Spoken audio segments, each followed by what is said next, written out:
Inuulit ko po, nakikiusap po ako ulit sa mga tao po nandyan sa malapit sa entrance po ng department store.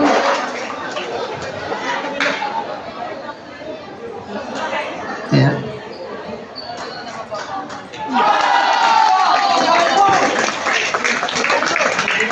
So, batch number 9, singles B girls, CIT versus MHSI, winner CIT.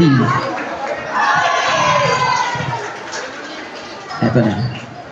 On table number 3, singles B girls, Makabulos versus CIT. Twice to beat po ang Makabulos. Whoever wins the game, siya po ang papasok sa semifinal round. CIT and Makabulos secondary B girls. Match table number 3.